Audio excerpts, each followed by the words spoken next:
Eh ben bonjour Jean-Marc. Bonjour Alex. Alors aujourd'hui on a le plaisir de vous montrer ce bel objet. Je sens un éblouissement m'envahir, là. Vais-je continuer à voir? C'est les 20 ans de France 5 et pour l'occasion on a fait... un livre-disque audio. C'est une histoire qui prend place entre l'épisode 3 et 4. Ah. C'est pour ça que ça s'appelle épisode 3 et demi, évidemment. Alors aujourd'hui, ce qu'on va vous annoncer, c'est qu'il n'y aura pas un seul disque, mais un deuxième. Le premier disque contiendra l'histoire principale. Dans le deuxième disque, on aura tout un tas de petites histoires qui nous permettront de mieux connaître les différents protagonistes de France 5, aussi bien du côté des héros que du côté des méchants. Ouais, on avait vraiment envie de se faire plaisir. C'est les 20 ans, c'est peut-être la dernière fois qu'on fait un truc autour de France 5, donc voilà. Ce sera une belle dernière fois, je peux vous l'assurer. Ok, et donc où est-ce qu'on pourra se procurer cet objet magnifique Mais à Japan Expo, bien sûr, sur le stand de Makebook, où vous pourrez vous jeter comme des bêtes sur cette émanation divine qu'est ce livre-disque. Et on pourra même vous le dédicacer d'ailleurs. On va se relayer pour faire des dédicaces. Et pour ceux qui l'achèteront à Japan Expo, on vous mettra un petit lien à l'intérieur pour pouvoir avoir l'audio. Si jamais vous voulez l'écouter et que vous n'avez pas de tourne-disque, vous pourrez quand même le faire. Ouais. Voilà. Alors c'est pas tout à fait terminé, il y a encore quelque chose à vous montrer. Eh oui, car en ce moment nous sommes en train de faire un making-of sur la création du disque de France 5. On adore les making-of, hein, nous, à France 5. J'espère que vous aussi. Alors évidemment, le making-of, il arrivera en entier dans quelques mois, une fois que l'épisode sera diffusé. Bien sûr. Mais pour le moment... On va en regarder un extrait. Sans spoil.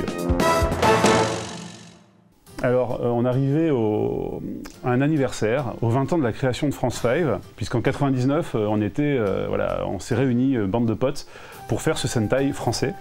Et là, on arrivait en 2019, et on se disait ce serait sympa de faire quelque chose. Et puis là, j'ai revu mes vieux disques histoire, les livres-disques qui racontaient des histoires avec les films de Disney, mais aussi Albator, Candy et Goldorak. Et je me suis dit, quand même, c'est cool, on pourrait faire ça en audio. J'ai tout de suite trouvé génial, j'ai tout de suite été emballé. Ce qui est chouette, c'est que tout le monde a dit OK, mais vraiment tout le monde, il manque personne. Et je me suis dit, il m'en faut 15 exemplaires pour moi. Et c'était vraiment l'occasion de se retrouver tous autour d'un paquet de chips et d'une table basse pour discuter de tout ça. Puis c'était marrant de voir que tout le monde était moi je l'ai ressenti comme tout le monde était content de se revoir et tout le monde était emballé, c'était sympa. Je me suis dit, tiens, cool, c'est pas fini. J'ai trouvé l'idée très séduisante. Oui, je ne sais pas comment je vais faire à distance, mais oui, si je peux en être, je veux en être. Alex m'a sollicité, donc moi, dès qu'Alex m'appelle, j'accours. Bienvenue. Merci beaucoup. J'étais bien partant parce que moi-même j'ai beaucoup de livres-disques, des 33 tours, notamment tous ceux des Disney avec Jean Rochefort. Donc moi le support me parlait beaucoup. Enfin moi quand j'étais enfant, je voyais ce qui se passait alors que t'avais que le son, mais tu t'imaginais les dessins animés bouger devant toi et tout, c'était super. Et... Ça semblait être un défi très intéressant de faire un vinyle avec France 5. Ceux qui pouvaient, ils sont venus quelques week-ends pour affiner le scénario. On ne s'est pas retrouvés en tout cas en si grand nombre ensemble en train de discuter d'un projet commun depuis super longtemps, donc c'était très plaisant.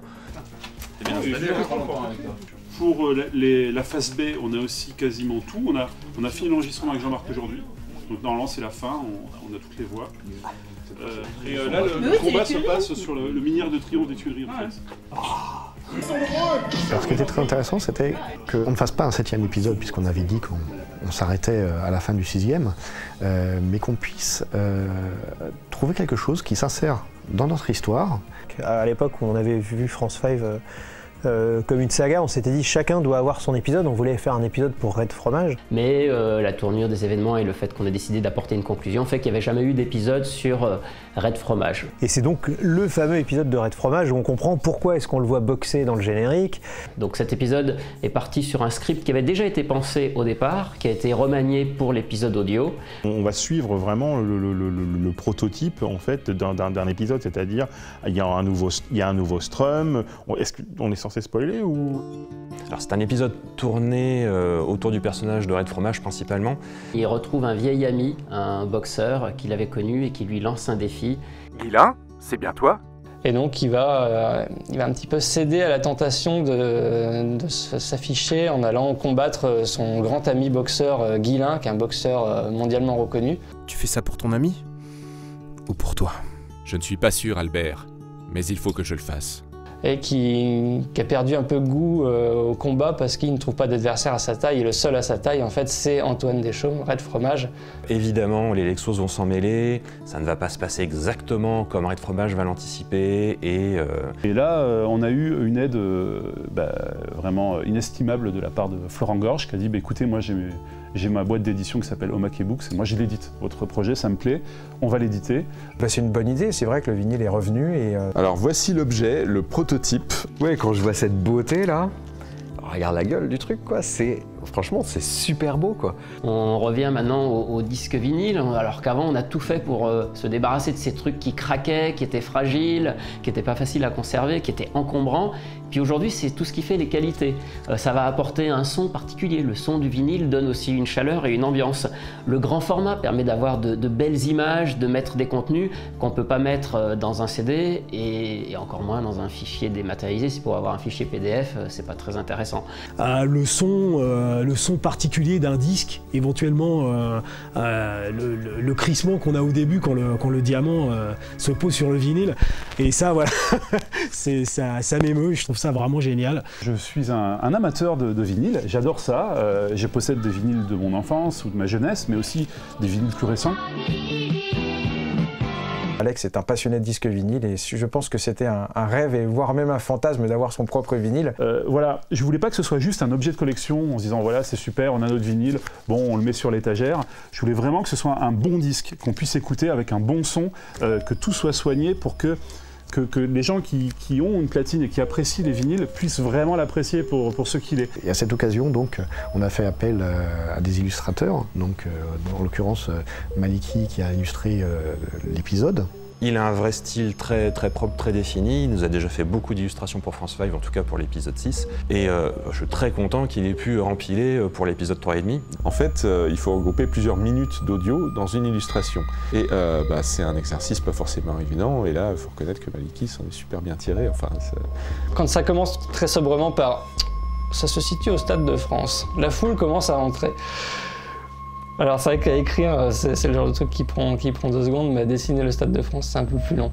Mais voilà, c'était des challenges qui étaient... Je me dis, ok, d'accord, on fait le Stade de France, c'est parti. Quand on a vu les illustrations en écoutant les premiers montages, on s'est dit « Ah, mais ok, c'est ça, bon, ok, c'est bon, c'est ça ». Et en plus de ça, il y a comme des spin-offs, des mini-historiettes en fait, qui racontent un peu comment ça se passe dans le QG des France 5, dans le QG Lexos. C'est qu'en fait, France 5, c'est tout un lore en fait. Et qui raconte aussi certains backgrounds de personnages qu'on connaît tous, mais dont on ne connaît pas forcément tous les détails. On essaye d'être cohérent par rapport aux histoires précédentes, on essaye de ne pas nier ce qui s'est passé avant, on n'a pas fait de reboot, donc il y a une vraie continuité France 5. Donc du coup on a décidé de rajouter un disque. Allez hop, on a fait un double album. En fait l'idée c'est, le premier disque, c'est vraiment l'histoire de cet épisode inédit. Le deuxième disque, ça se rapproche un peu de ce qu'on trouve dans les albums japonais, c'est-à-dire un mélange avec le générique, des chansons, et puis entre-temps, on aurait appelé ça des dramas à l'époque, des petites plages audio. Et on avait la chance d'avoir Anaïs Chevillard qui a pu travailler avec nous. Elle a fait pas mal de prod au Japon, mais aussi en France. Elle a réalisé un clip de J. Dre aussi, en animation. Récemment, je travaillais à Bobby Pigs et j'ai croisé Alex en lui disant « Ah dis donc, c'est incroyable, j'ai rematé du France 5 hier et c'était vraiment trop cool !»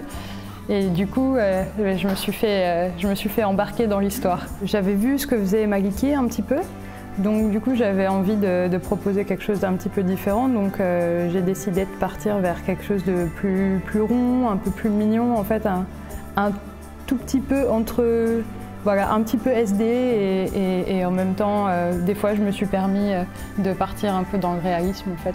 Et donc elle a fait les illustrations du deuxième disque qui sont dans un style très différent de celui de Maliki, mais vraiment ça colle parfaitement aussi avec l'esprit livre-disque. Elle a fait plein de trucs qui nous ont fait vraiment kiffer aussi. Moi j'ai plus l'habitude de dessiner des meufs, donc c'est trop cool de faire Ecstasy.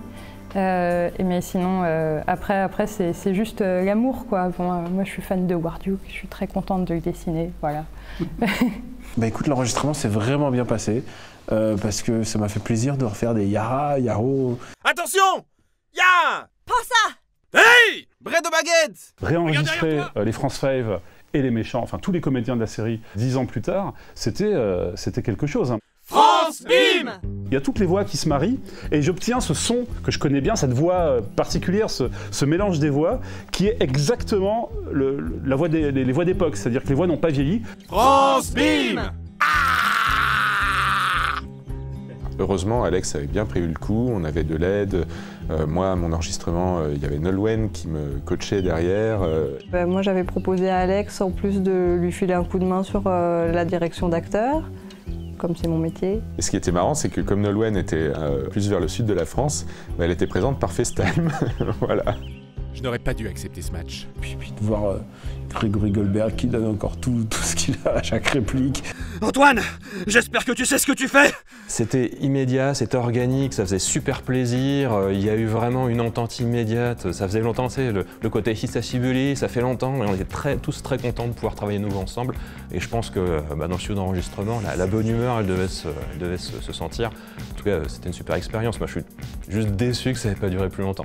Alors, tout a été fait avec vachement de bonne humeur, d'efficacité, c'était vraiment chouette. Le chouri croissant en beurre, qui a trouvé cette belle idée?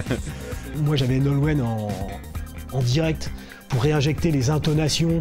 Parfois une toute petite respiration, ça peut tout changer en fait. Mais tu n'y penses pas, mollusque dégénéré! On nous explique bien tout de suite et rapidement ce qu'on attend de nous. Et là, il faut saisir l'indication et s'appliquer tout de suite. D'accord, c'est juste que la phrase elle est un peu courte justement pour trouver le ton, mais... Et en fait ça donne vachement de vie pour un épisode audio, ça me paraissait assez important. Et cette direction d'acteur, c'est vital, c'est super important. Et pareil, essaie d'imaginer qu'il va se passer encore quelque chose après. Ok. Il est encore plus fourbe que moi, c'est insupportable. Depuis l'épisode 1, on avait pour la voix du narrateur, la voix de Fethi Mayoufi. Allez, on y va. C'est là où je mesure vraiment la chance qu'on a de pouvoir récupérer Fethi.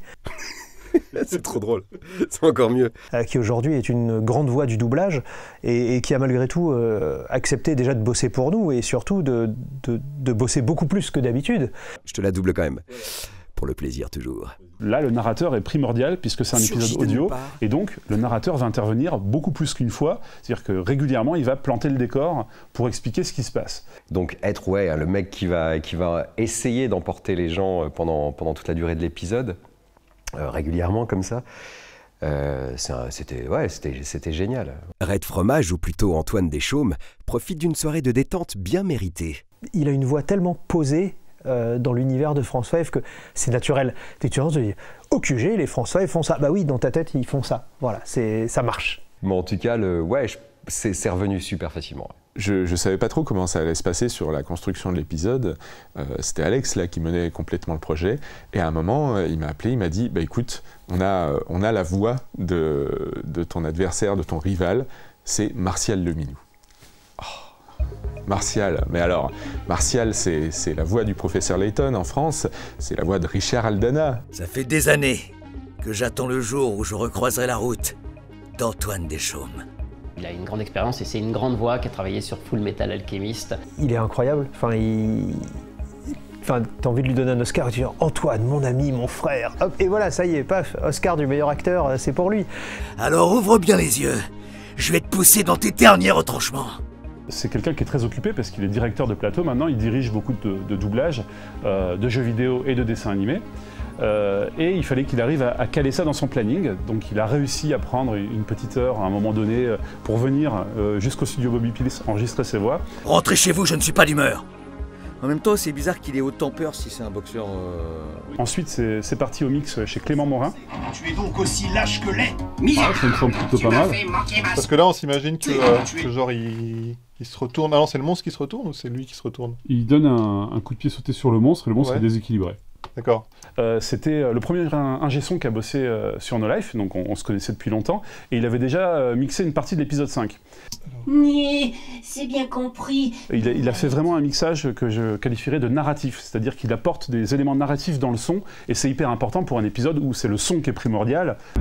La prochaine fois, je serai moins clément.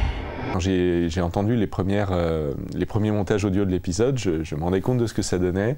Et encore plus après avec les illustrations de Maliki, c'était super, c'était ça. La clé, c'est de nous assurer que Red Fromage soit en terrain dégagé, mais surtout loin de ses compagnons. Et en particulier de Silver. Ah, mais ce moustique est aussi vaporeux qu'insaisissable.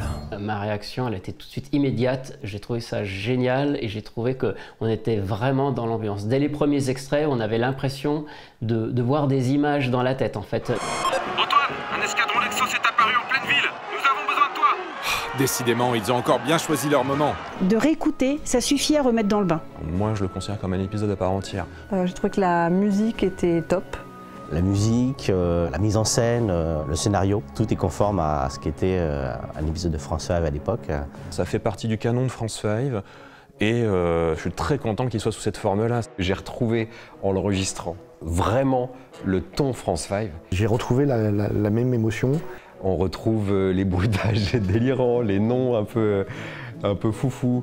Il y a un côté très épique et très dynamique dans énormément de scènes de ce livre-disque. France 5 continue, nous sommes 20 ans plus tard et on est en train de parler de France 5.